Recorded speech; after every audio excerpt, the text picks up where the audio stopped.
coming out today. It means a lot to be back home and to be around family. So it means a lot to Mom, I know, and to me as well that everybody came. And it's a great venue. I'd like to thank our hosts for the great food and atmosphere and all that good stuff.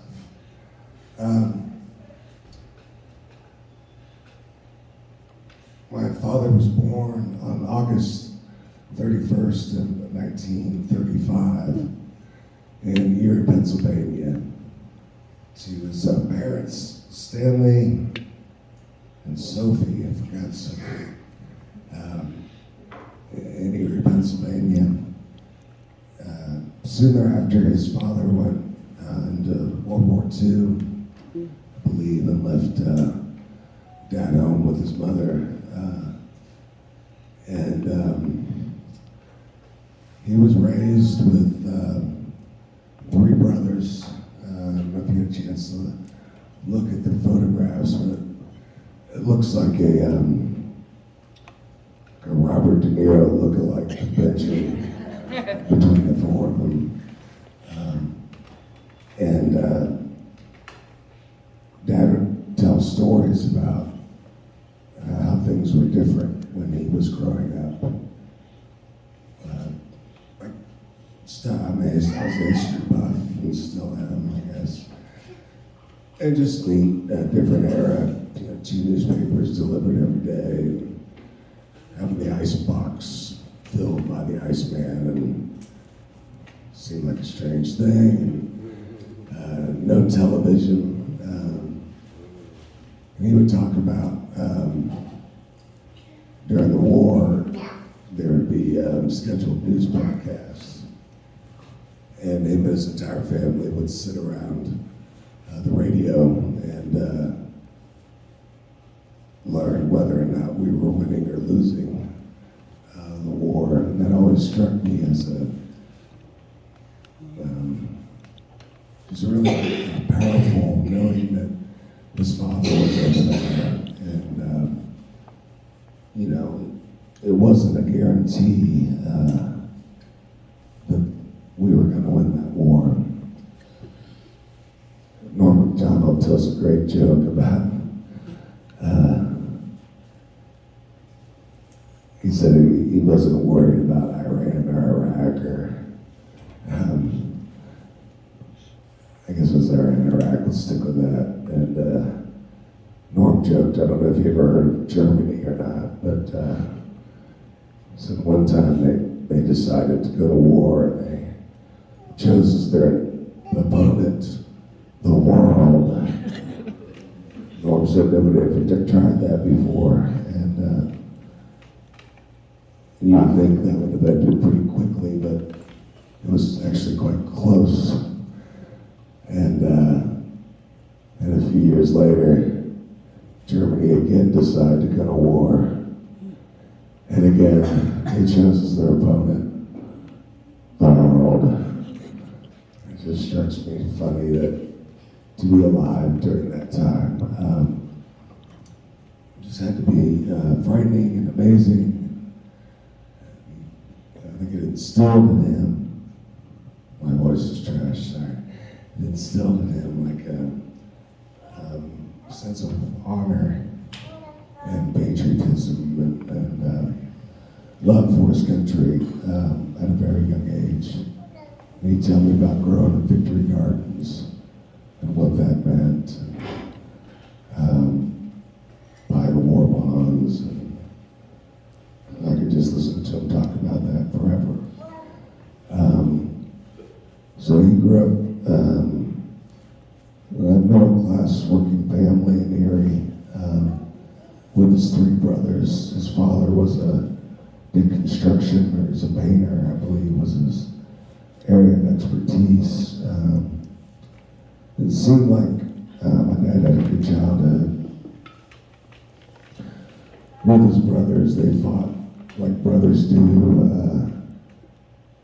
against each other and against common enemies. I always imagine the Madras brothers over the hill and seeking vengeance upon some unsuspecting enemy had offended one of the brothers in some way or another. But his upbringing and his love of history, I think, was one of the reasons that led him, I believe, when he was around 18, to join the Marines.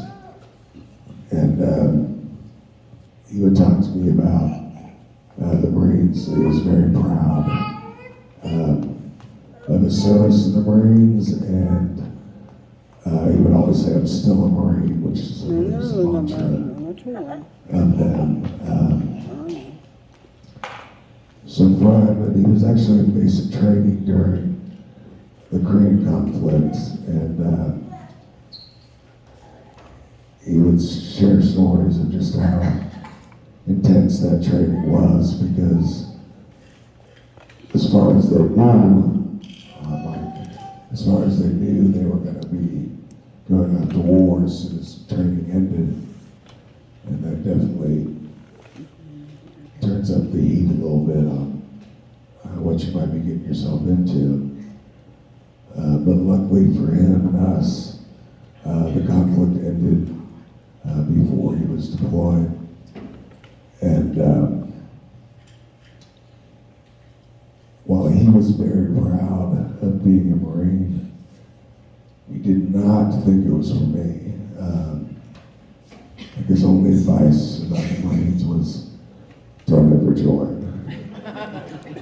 And he said he was a real intellectual dude, like deep thinker, and it became troubling to him when he realized that the men that he had to salute, call sir, might not be the sharpest knives in the drawer, and that he might be under their command and be given orders to take a hill or do this or that, when that didn't really seem like a good idea or the logical thing to do. And he said, "You don't have a choice when you're in the military, so try to avoid that if you can."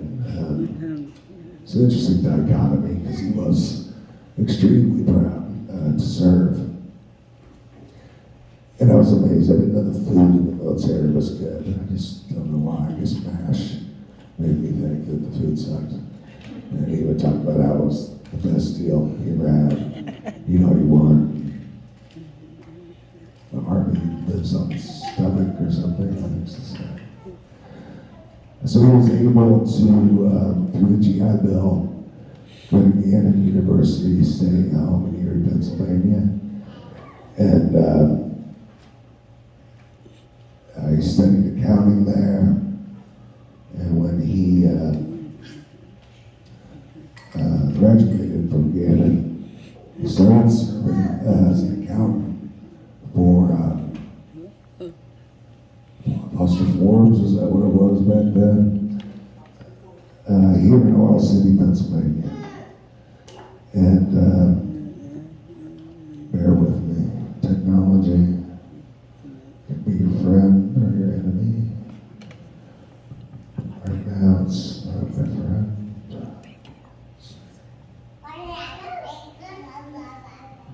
Okay.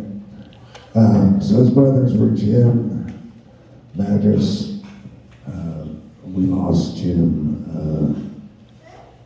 I'm horrible with dates, but it was relatively recently. He was living in Florida, wasn't in good health, and so we lost him about a month ago, I believe. Dad was preceded in death by his parents. But also his brother Paul had a long battle with cancer, and Paul was the baby of the family, and I think it really was difficult for Dad to watch his brother struggle with that horrible disease for so long.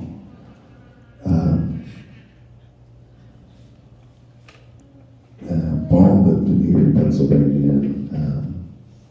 He's a big fisherman, motorcycle guy.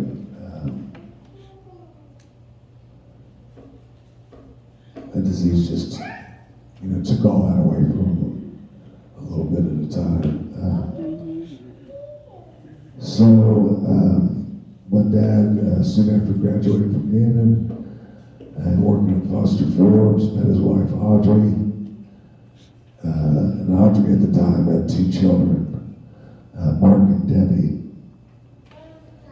And Dad wanted to make sure that they knew that he loved them as a father. And so along that, he adopted them and raised them together with Audrey. Soon after that, they gave birth to Linda Madras, my sister, who unfortunately preceded Dad at death. Also born was Dad's oldest biological son, Tom. And again, sadly, Tommy preceded Dad at death at the age of 18. And that event really changed Dad substantially. It's a cliche, no parent should have to bury their kid, and no parent should ever have to bury their kid. Every Christmas, there's an empty spot at the table. Every Thanksgiving, there's an empty spot at the table. And for Dad, I don't think those were wounds that ever healed.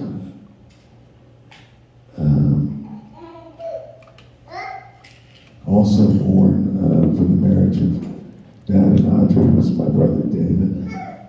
David was 4 years older than me. Tommy was 6 years older than me. Linda was 8 years older than me. Sadly, David passed away like 2017-ish. I've done a lot of these eulogies, unfortunately, in the last 5 years. And so Dad really had some scars. I can't imagine. I won't let my mind go to the possibility of bearing one child, let alone 3. But he amazed me in that through that horrible pain, he never crawled inside of a bottle or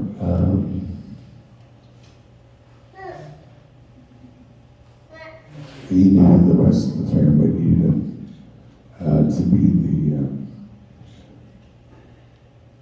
the father figure for his surviving siblings and for Mom.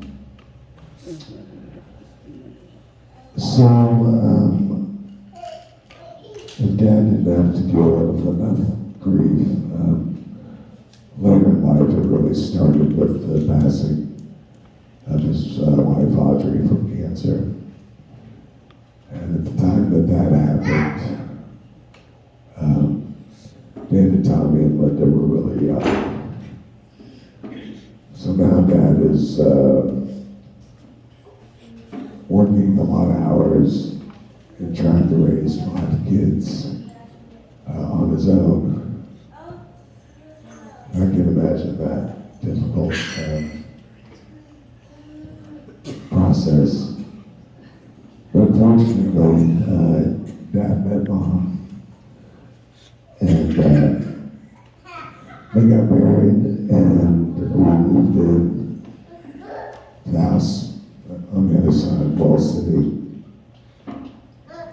And I lived as a family there for, seems like a couple of years. He later got transferred to Marion, Indiana with Foster Forbes. And so our family moved at that time, which looking back on it, I can't imagine how difficult that was for Mom, how close she is to her family. And her parents. And we made a new life in Indiana with a house full of kids. It was fun. We fought like siblings do. My dad always sort of policed those altercations. David was, I always joked that I was the biggest white that was ever created and the smallest Clifford that was ever created. Well, the Madras boys were all like 6'4", 6'5". And it wasn't really a fair fight when we would get into it as far as I was concerned. I was literally the redheaded stepchild. And so one time, David just beat the brakes off me.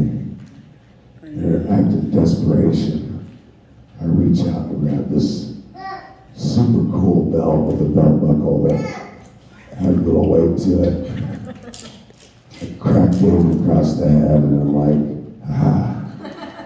triumphant. David's bitch ass ran to Dad. Mentioned that I might have yielded a weapon. And I just thought I was leveling the playing field. Dad did not see it that way at all. I thought that all the ass beatings I've taken, you're going to pull out a technicality here to deprive me of my one shining moment. 12 years old didn't seem quite fair. But I guess there's an equality to his deal there. Not in my mind, but to his.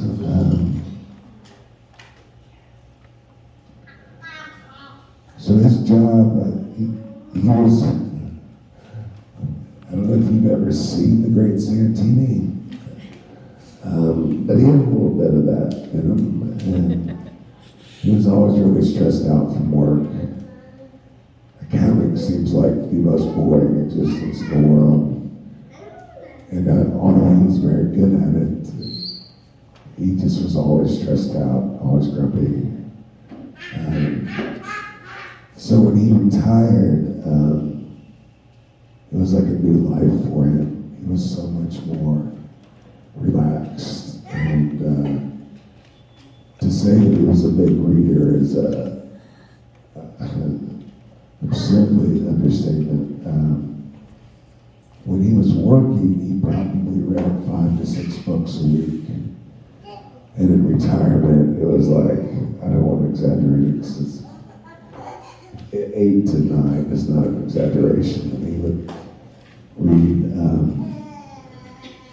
different genres of books at the same time, which my mind could never understand. I could barely follow one plot line or whatever. But he'd be reading some history book of the Civil War. He loved Elmore Leonard. He loved Larry McMurtry as a writer. Kurt Vonnegut as a writer.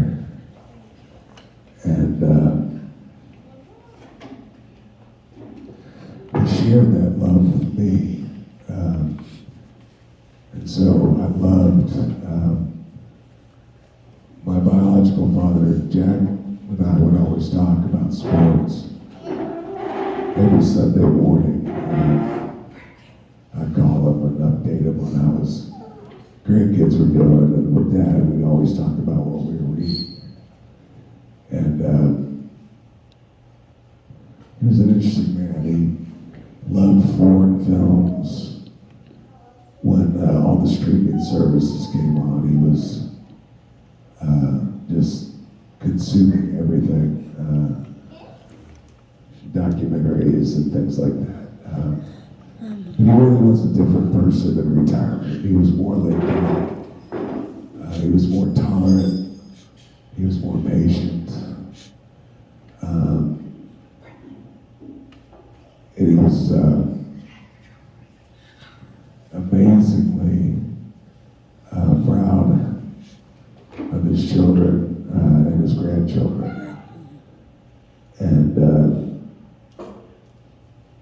it was fun to watch him be a grandpa, because as I'm sure Dennis Kevin and Mom can attest. It's different being a grandparent. I'd always watch my father interact with my kids, and I was like, he did not talk to me like that. He would not stop what he was doing to pick me up and hang out with me, like he did Jack and Marley. But it was nice, and he loved it. He always would follow what they're doing in sports, and in their academic pursuits, and was always just so proud. He'd always be like, he'd say, yeah, Marley's playing travel soccer. Oh, really? Like, it was the most amazing thing we'd ever heard. Playing teams from all over, yeah. They have kids in Indianapolis too.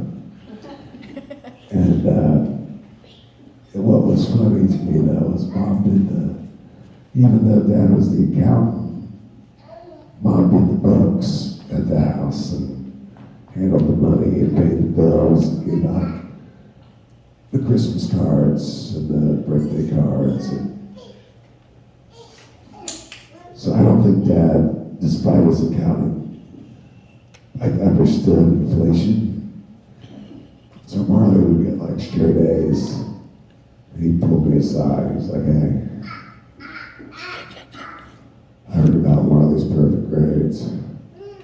Tell you what, I got a $5 bill. I was like, all right. She could almost get a Starbucks. And, but as he told me many times, when he was a kid, he could go to the movies and see 2 movies and It's true. get candy bar and a pack of gum and whatever for this $5. But it was funny to me. He was just really loving and proud of his grandkids. And it really sucked that he wasn't able to see him graduate. And I had a little fender bender October 19th of 2020. And I just remembered one of the things I thought other than this sucks was like, I didn't want him.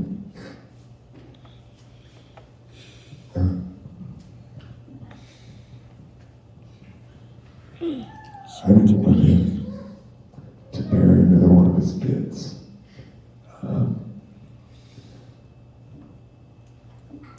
I kind of wanted to live too.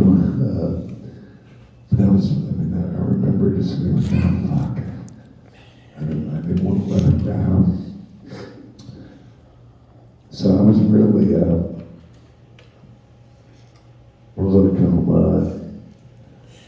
felt fucked up. I was just sharing a story with Jack about propofol and these crazy hallucinations and nightmares it would give me. So the first thing happened was I came out of the coma January 5th. So January 6th happens. I'm laying in the hospital bed, still on the propofol, and I'm watching these speeches. When I start watching the crowd start going down to the Capitol, like tapping my nurses and doctors and shit, I'm like, on the wet board, is that real? Because that was honestly nothing compared to the twisted nature of my nightmares. And I'm like, oh yeah, that's real.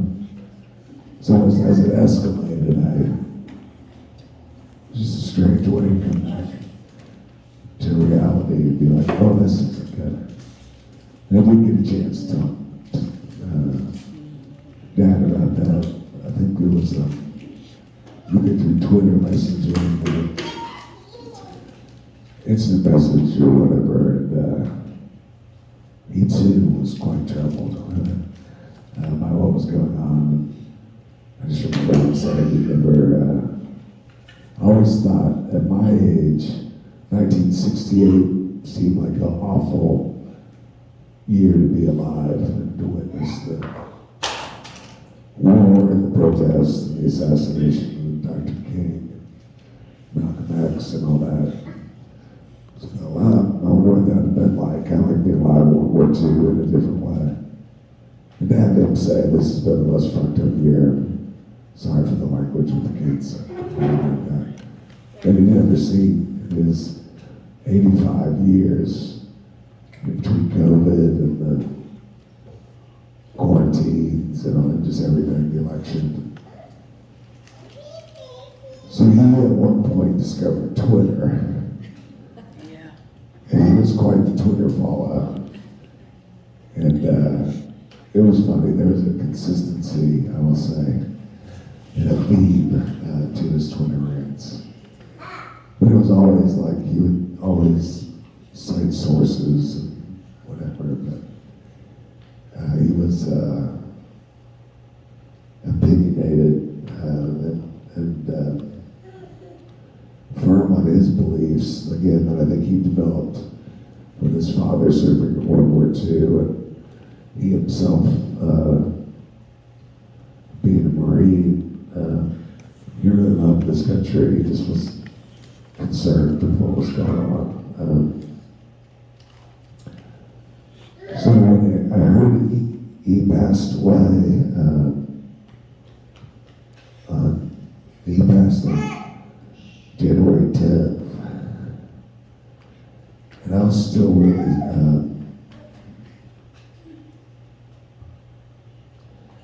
I was so weak, I couldn't even lift my phone up to text for very long or to FaceTime. I remember I just missed Mom a lot. I just sent her a text message that I left her, and I was thinking about her. And I didn't know at the time, but I sent the message that Dad was gone. They were actually getting ready to have hospice come in. And Mom thought she had a few more months left with him. But I can't imagine the cruelty of that. Knowing that your husband was that sick, and knowing that your son was paralyzed in critical care in Indianapolis, Indiana, is way more than any one person should have to endure.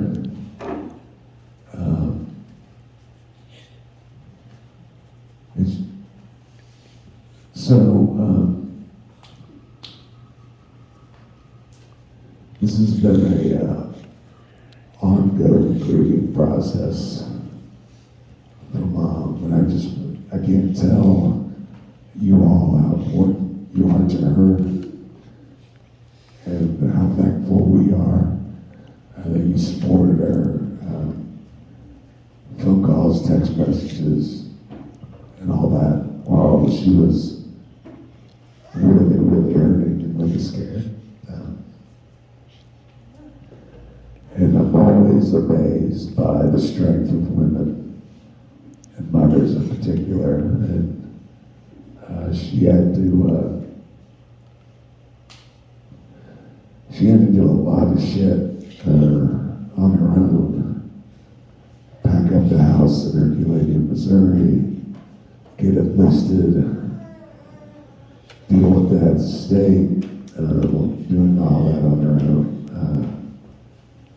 And then moving all of her belongings and everything to Indiana so that she could help her son recover from his injuries is a strength that amazes me. I love you very much, Mom. And I'm sorry that you've had to deal with so much loss in your life. You think you get good at it or something, but that doesn't happen, unfortunately. So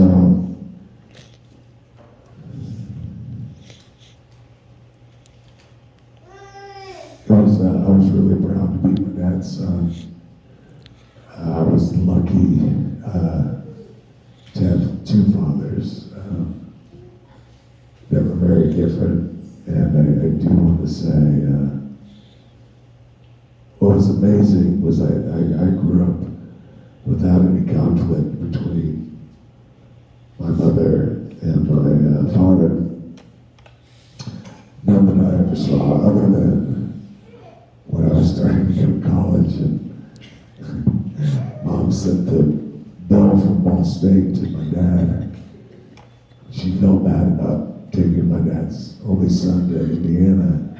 So she was like, just give Bill money at Christmas and his birthday. You can pay for college. So when she sent him the bill, he was like, I don't even pay for this. She was like, well, Jack, you're going to pay for this because that was the deal 18 years ago. I never heard that he paid anything. I was happy to do so, but it was just sort of funny that the way they handled things for the benefit of me was beautiful.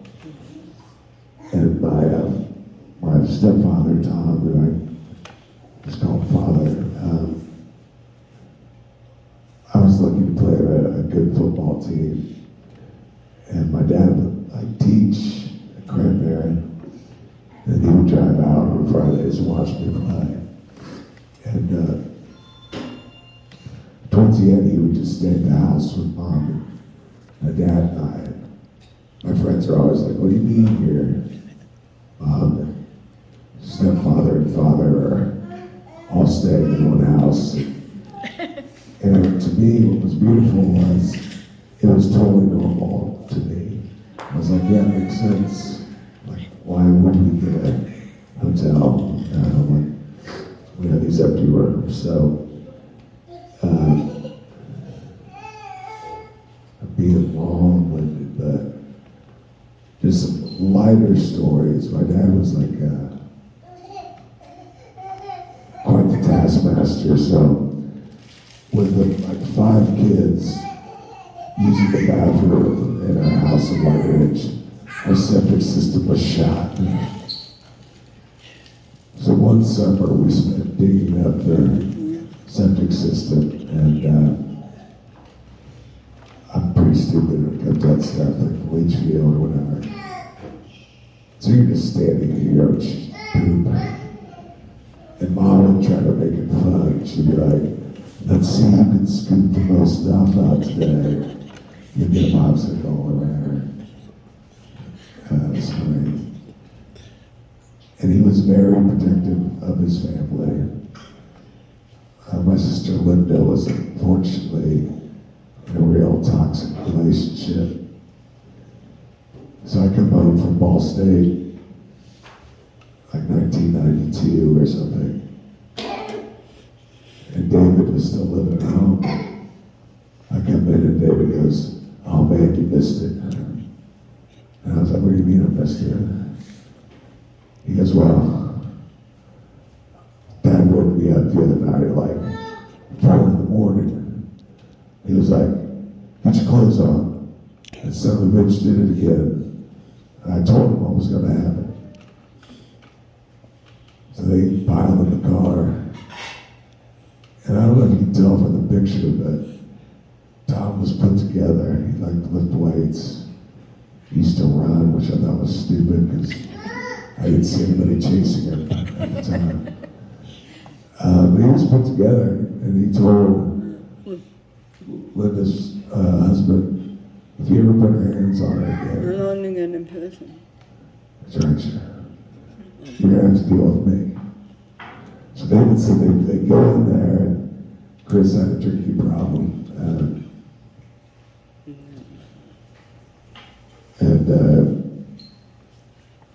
So Dad just burst in the room, and as David tells it, Chris says, this is my house, you can't come in there. Kind of got cut off mid-sentence by Dad's fist, crashing into his face. And Chris had 2 of his drinking buddies, had the misfortune of being there. And upon seeing my dad came in the side of Chris's face, they got up, and Dad gave them the business as well as David told the story. So David's standing there, and he hasn't done a damn thing to anybody. And he's like, on the way out the door, I just kind of kicked one of the guys in the crowd. So I felt like I did something. I was like, I gotta get this done. And then Mom recently told me just a sweet story about, there's a really kind of, for the size of our town, a ridiculously big Chevrolet dealership. So Mom went in there looking to buy a new car, and she walked in, and like, whenever I wanted to buy a new car, the salesman like repelled down from the ceiling and they're all over you to see what kind of car they could sell you for the most money. And Mom said when she walked in, everybody just kind of went in the office. And she was looking around, and she saw exactly the car that she wanted, and she tried to get one of the salespeople to come over, and they wouldn't. So Mom didn't feel very good about that. She said, I remember people saying that you get treated differently by salesmen when you're a woman, but she's like, I never thought it'd be like that. So she got home and she was kind of upset. Dad said, well, what's wrong? And she told the story about what happened. He said, well, get in the car. So he drove her up to the Chevy dealership, and they walked in, and as soon as the salesman saw Dad, well, they all came right up to him. And this guy said, sir, can I help you? And Dad said, well, yeah, my wife has been here twice. See that Oldsmobile over there? She wants to buy that car. We're going to buy that car. And the guy said, well, that's great. And Dad said, no, it's not great, because you disrespected her. Then he said, the bitches would even talk to her. And now we're going to go buy that car from somebody else. Yes. And it just made me, It was great. Mom just said that was great. It just made me really proud of him Stand up, God. standing up for his wife and my sweet mother. So, while it's sad that he's gone, I can say Dad wasn't just afraid to die. He was very at peace. When I got back from my wedding, we heard that Dad was in the hospital, so we just got back from Colorado. We drove to St. Louis, and I was able to visit with him. And he was just, obviously, he was, of course, reading and bitching about the nurses and the doctors. And he was like, I'm fine, I need it. Why'd you drive all the way down here for this? I'm totally fine. And I wanted to get down there and see him again and again and again.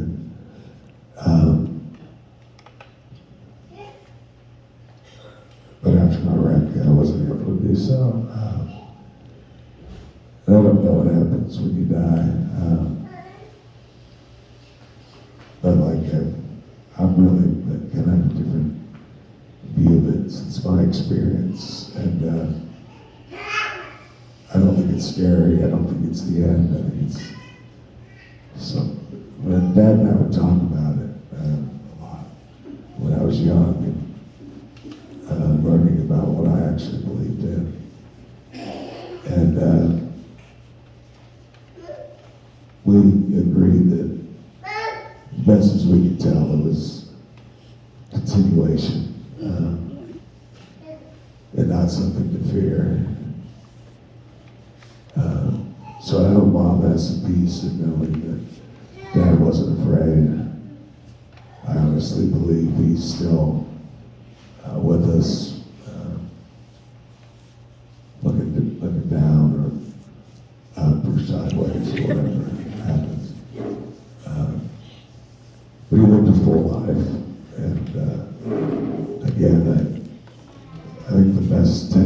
to the type of person somebody is, the life that they led, is the family that they are able to surround themselves with, and the memories they were able to build over that time. I think he had a full life in his 85 years, and I look forward to talking to him about books again in the future. Hopefully not too soon for me, but definitely in the future. But I think that'll happen. So again, I want to thank everybody for coming. It means a lot to us, and I'm sorry I talked so long, but Bob Dylan said, "I'll know my song well before I start singing." That's good advice from Bob, and I didn't do that today, so I had to sort of grab at what I needed to say, but I got through it. So thank you very much. Love you guys. Say something.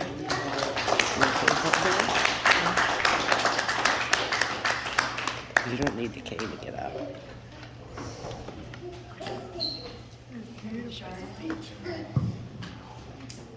Hi, Sharon.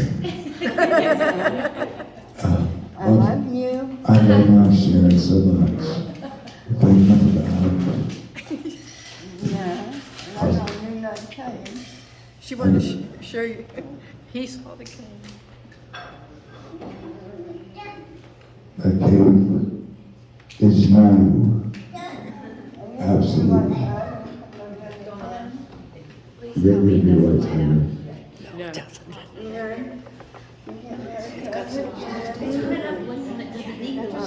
Okay.